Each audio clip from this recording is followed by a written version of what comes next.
दोस्तों नमस्कार।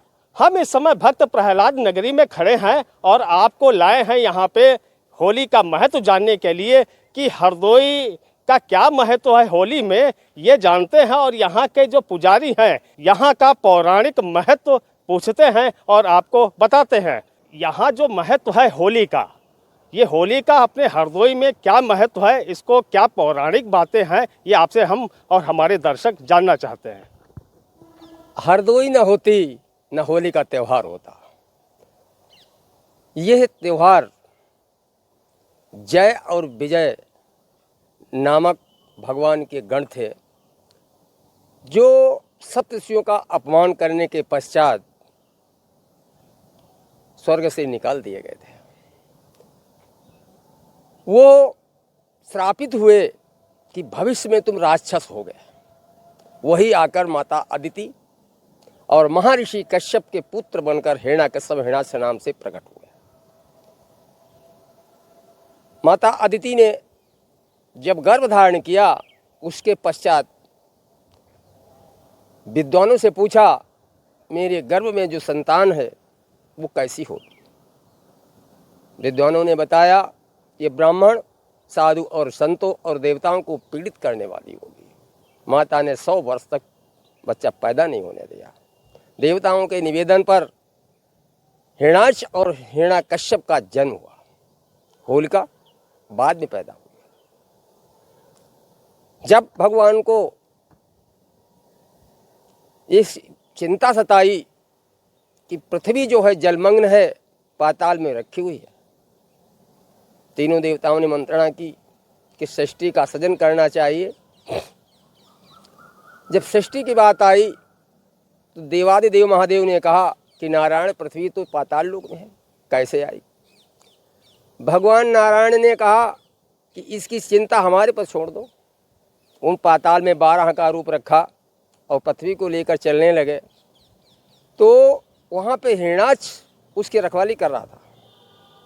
उन्हें भगवान नारायण को ललकारा, ये सुगर तू कहाँ से आ गया और पृथ्वी को चुराए लिया जा रहा है। ब्रह्मा जी ने हमको देख रेख में दिया है, हम कहाँ से वापस करेंगे।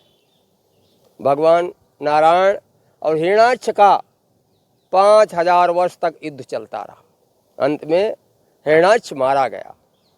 हिरण्याक्ष और हिरण्यकश्यप जुड़वा होने के नाते जब हिरण्यकश्यप का माथा ठनका, ध्यान किया कि विष्णु ने मेरे भाई का वध किया है, वहीं से उसने दोस्ता अपना ली और देवताओं और जितने भी उनके अनुयायी थे भगवान के, सबको कष्ट देने लगा। कष्ट को इतना भारी हो गया पाप, तो भगवान नारायण ने मन में सोचा, क्यों न इसके घर में अपना भक्त भेजा जाए। वही भक्त प्रहलाद जाके हिरण्यकश्यप की पत्नी के गर्भ में गया। अब भगवान से इतनी दोस्ता बढ़ गई तो वो सभी को परेशान करने लगा। हिरण्यकश्यप जब अपनी राजधानी से इस जनपद से बाहर था, उसी समय इंद्र ने महल में उपस्थित सारी महिलाओं का अपहरण कर लिया। भगवान को ये पता नहीं था कि इंद्र ने क्या कृत्य किया है। नारद जी ने जो बताया कि प्रभु, गलती तो हिरण्यकश्यप ने की है, वैमनस्यता हमारी उससे है, हिरण्यकश्यप से, ना कि महिलाओं से। इंद्र को बुलाया और डांटा, सबको रिहा कराया, परंतु प्रहलाद की माँ चलने लायक नहीं थी। नारद जी अपनी कुटी में ले गए और वहीं पर उनका जन्म हुआ। जन्म होने के पश्चात भगवान की ऐसी कृपा जागी कि नारद जी ने प्रहलाद जी को ओम नमो भगवते वासुदेवाय का मंत्र का कान फूंक दिया। जब 5 वर्ष हो गए तो नारद जी हिरण्यकश्यप की पत्नी और प्रहलाद को ले जाकर महल पहुँचे तो हिरण्यकश्यप गुस्से में आया, और जब नारद जी को दिया तो गुस्सा शांत हो गया कि देव ऋषि, ये लोग कौन है। कहिए आपकी पत्नी है, आपका बेटा है। परीक्षा ली, परीक्षा में वो लोग सफल हुए तो उसने अपनाया। इस तरीके से जब विद्यालय बच्चा भेजा गया तो बच्चे ने क्या किया, वहाँ पर जितने उसके सहपाठी बने उनको सबको ओम नमो भगवते वासुदेवाय का मंत्र उसने दे दिया।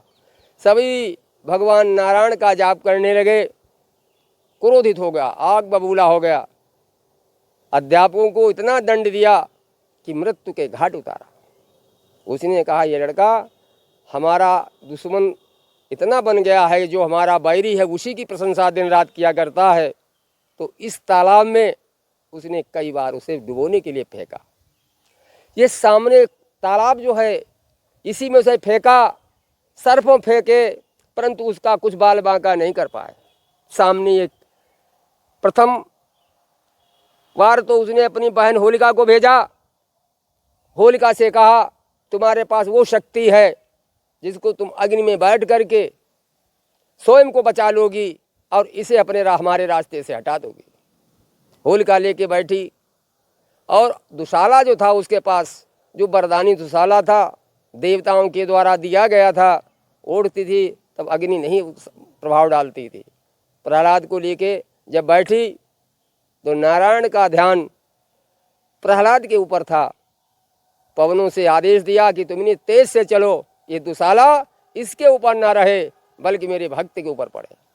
49 पवन चलने लगे, आकाश मार्ग में वो जाके चलने लगा और दुशाला ऐसे संकुचित हो गया, प्रहलाद के ऊपर गिरा, प्रहलाद की रक्षा हो गई और होलिका भस्म हो गई। उसके पश्चात उसके साथी जितने थे रोते बिलखते ऐसी जगह पहुँचे कि हमारा साथी उसके पिता के द्वारा हनन हुआ है। तो देखा कि वो होलिका की भस्म में खेल रहा है। उसी भस्म को लेकर आज अबीर और गुलाल की परंपरा बढ़ गई और ये हमारी जनपद हरदोई न होता, न होली का त्यौहार होता।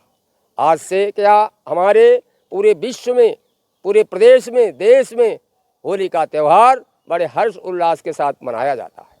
हम आपको बता रहे थे और हमारे यहाँ जो ये पुजारी जी हैं, ये पूरी पौराणिक बात आपको दर्शकों को बता रहे थे। तो ये वो कुंड है जहाँ पे भक्त प्रहलाद को होलिका लेके बैठी थी और यहाँ पे होलिका जल गई थी और भक्त प्रहलाद बच गए थे। तब से ये होली हमारे ये इस हरदोई से ही मनाई जाती है। कैमरामैन राज के साथ Pankaj Dixit, PD digital news, Hardoi.